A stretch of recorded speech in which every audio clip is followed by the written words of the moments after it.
today I'm reading a Sallyface X listener, and it is called Coffee Shop AU.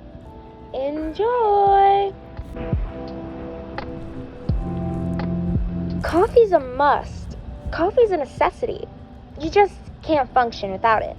So of course, that's your first stop of the day every morning before you get started with your day. It's worth getting up 30 minutes just to sit and enjoy some caffeine and maybe a snack while you listen to music, check emails, and stare out the window. Same old, same old.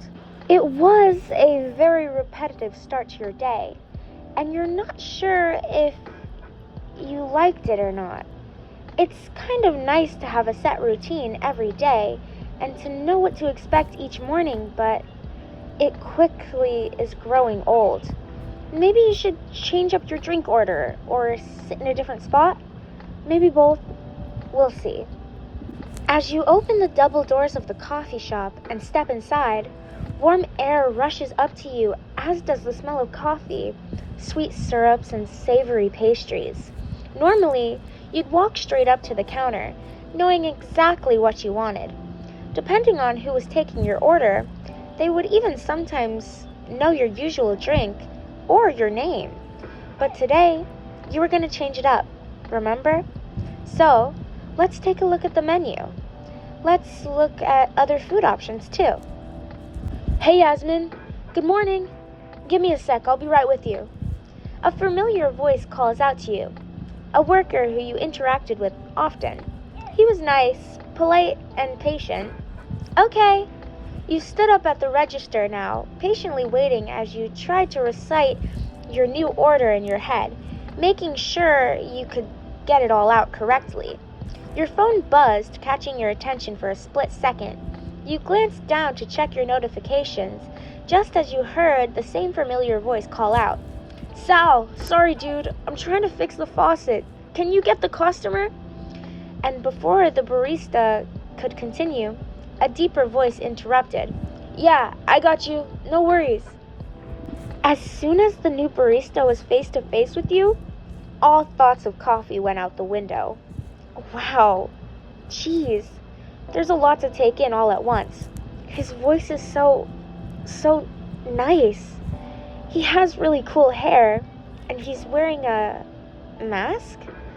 Your eyes fall to his hands. He has big hands. His nails are painted a deep shade of blue. Then you look back up at his face. His mask? His face. You ready to order? He speaks up, making you nearly gasp. Yes, sorry. Can I get the... Deep breaths. Sorry, A long pause between your stutterings makes him reach up and touch his cheek softly before muttering, It's okay. It's a prosthetic, if that's what's making you trip up. He gestured to his face, as now you were blushing furiously, mostly because you were embarrassed and a bit ashamed for staring, but also, holy shit, he really does have a nice voice. No! I'm sorry, And your confidence is slipping away every second you stand here, pathetically crumbling apart in front of this amazingly overwhelming stranger. Are you new? You almost shouted now, unable to control your nerves. He nodded, his blue hair shifting along with his emotions. I thought so. I mean, you're doing great. I've never seen you before. That's all. You notice his eyes squint, making you smile. Yeah, I just started here a few days ago. I worked at a few different coffee shops before, so I kind of know the ropes, but this place is cool. You nodded along, nervously tapping your fingers on the counter. Do you usually work mornings? You quip, knowing that's when you usually visit the shop. Uh-huh. He nodded again, leaning against the counter that separated the two of you. Cool. Awesome. Then we'll be seeing each other often. I come in the early. Ways you cope on being stuck on a word is just use a synonym that's easier to say. You earned a soft chuckle from him, making your knees buckle underneath you, because, oh my fucking god, he was such a cutie. Face or no face, doesn't matter because everything else about him was so charming. So, your order? He pushes off the counter and looks at the computer in front of him, waiting for your response. You ended up ordering your usual, excluding the food. You were a bit too shaken up, too nervous, too excited and focused. Whatever. And your name? He finally looks back at you, and you notice his eyes. He's got bright blue eyes, and one of them is more grayed out blue color. Yasmin. You finally utter out your name, watching him write it down on the cup. Cool, I'll have that right over to you. He pointed at the other end of the counter before walking off with your cup. Now, normally you'd go sit down at a table in a corner with a big window, but today, you were gonna sit a little closer to where all the action takes place. You were so intrigued by him. What a strange boy. Not like anyone you've ever met before. You didn't even know his name. Damn, you should have got his name. Yasmin? The same boy clouding your mind calls out your name as he sets the cup on the counter. Staying in his spot as you shakily approach him. As you grab your cup, your eyes frantically search on his shirt for a name tag, but there wasn't one. Have a good one. As he turns, you panic and just blurt out, "What's your name?" And now your voice has him spinning on his heels. His hands quickly shove into his apron pockets. Sal, but some people call me Sally. And all you can do is stare again. Sal, that's nice. Thanks, Sal. I'll see you tomorrow? Maybe? Yeah, same time, same place. Your eye contact lingers for just a moment, but now it's nearly impossible for you to not squeeze your cup in your hand and crush it completely. He's just really getting to you right now. Okay, cool. Have a good one. As your voice begins to crack and betray you even further, you turn and book it out of there. What a nice change of pace, though. Finally, something new, something different, something to look forward to. Someone to look forward to. The next morning, you can't wait to see him again. You want to know more about him. You want to hear his voice some more, and you must confess, you're just dying to know about his prosthetic and what's underneath it. Not that you'd ever rush him or pressure him into telling you or showing you, but maybe you could casually mention it? Test the waters. Morning, Sal! You shouted as you entered, heading right up to your new favorite morning person who was already standing at the register waiting for you. Good morning. The usual, or are you switching it up today? You could tell he was smiling under his prosthetic just by the way he spoke. Yeah, the usual, please. He gets to work writing on the cup and then suddenly turns away. Hey, wait, you didn't charge me. Yeah, I know. Don't worry about it. It's on me today. You're a bit taken aback. What? Why? You ask with a small smile as you watch him shrug. You're just really nice to me. I appreciate it. And he's off to work on your drink before the conversation could continue. You literally had to cover your face with your hand to hide the sappy, goofy, love-struck expression from him. You sat at a table close to the bar where Sal was currently grinding up some fresh espresso. Everything about him was so nice to look at. The way he moved his arms and flexed as he worked. The way he carefully tipped his head to the side and wiped against his sleeve to remove any signs of sweat. The way he focused on pouring your drink right to the top of your cup. Soon after, He leaned across the counter and set your drink down, his eyes watching as you saunter up quickly. "Thanks, Sal," is all you had the courage to say right now, but Sal is starting to feel the connection too. He wants to know more about you too. He wants to know why you seem so shy and flustered around him. Why are you so nice and polite to him when so many other customers treat him like a freak? "Can I sit with you for a bit? I'm about to go on break." Sal's smiling so big under his mask at the stunned expression you were wearing right now. Of course, sure."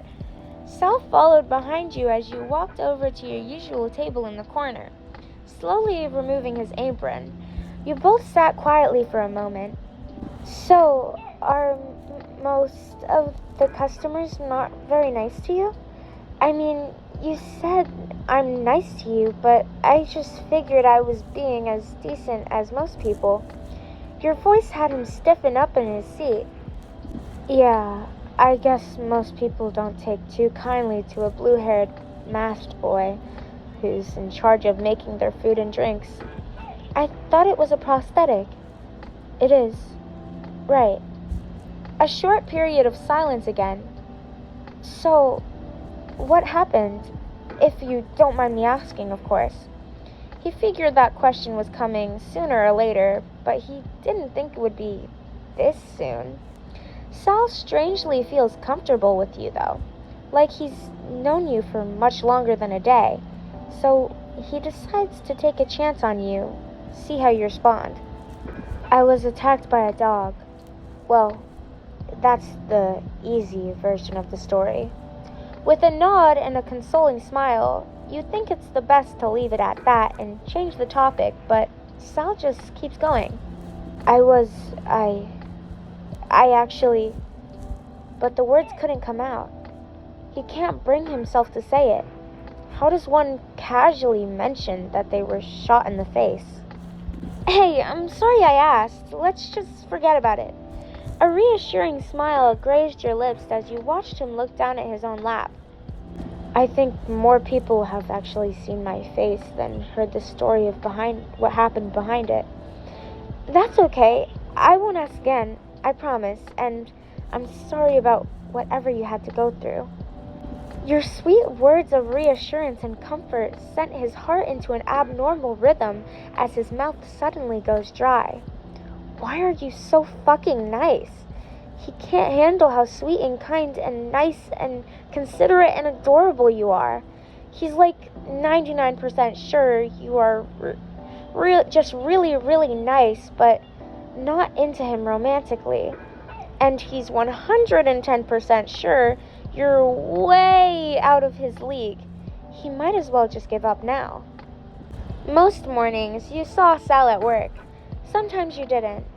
The more you two interacted, the more relaxed you found yourself becoming around him. But even then, you can't help but feel like maybe you're just romanticizing these interactions. Sure, he's nice, but he's at work. He kinda has to be.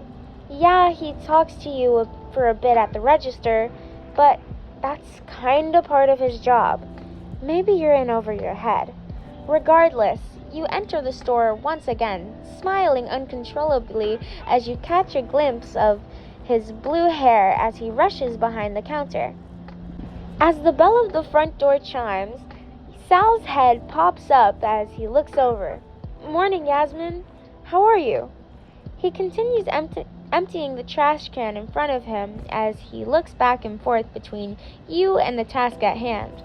"I'm good. How are you, Sally?" A deep sigh leaves him as he lifts up the crammed trash bag out of the bin. "Busy, short-staffed, I'm ready to go home." All you could do is offer him a pouty bottom lip and a hum of sympathy as you neared the register. "Aw, I'm sorry. I'll make it easier for you, okay? I'll take my usual. Here's the cash for whenever you're ready, and keep the change. Take your time, too. I'm in no rush." You slide your money across the counter towards him. And at that, you go to your usual spot in the corner near the window, staring outside as you daydreamed. Not too long later, you're startled by Sal setting your drink on the table in front of you. Oh, thank you. That was nice. You didn't have to bring it all the way over here. You looked at him and noticed the change in body language. He can be a little hard to read due to his deadpan prosthetic, so you've learned to examine his body language and tone of voice to indicate as an indicator of his mood. He was not looking at you. Instead, he was looking out the window past you. He looks like he's more closed in on himself, more unsure of himself. Weird. You okay, Sal? I'm going on break. See you later. He zipped off to the break room before you could get in another word. Jeez, maybe he's just having a really bad day. Maybe he just wants to be left alone. So you decided to cut your stay short and get going. As you stand and reach out for your cup, you notice he brought you a napkin too. Being the good person you are, you reached out to grab it and take it to put it in the trash, but you noticed, oh God. Oh my God. No way. He wrote his number on the napkin. Holy shit, you might collapse and die right here and right now. You can't help but glance up towards the break room where Sal had run off to, seeing him and his co-workers both peeking out around the corner to see your reaction. With cheeks as red as a pomegranate and a smile so big it could hurt, you exaggeratedly stuffed the napkin in your pocket, giving him a wave. See you tomorrow, Sally. Don't worry. As you walked out of the shop, you started giggling wildly as your heart beated 1,000,000 miles per hour. Sal slid down the wall of the break room and clenched his shirt in his hand, literally heart eyes for you right now. You haven't ever seen his face, but you accepted his number? Shit, you've got it bad. Oh my God, that was so freaking cute. Oh my God, I can't breathe right now. That was so cute. I hope you enjoyed this. That was so cute. Okay. Oh my God, fucking blushing over here. Anyways, have a good day, night, evening, whatever. I love you guys so much. Goodbye.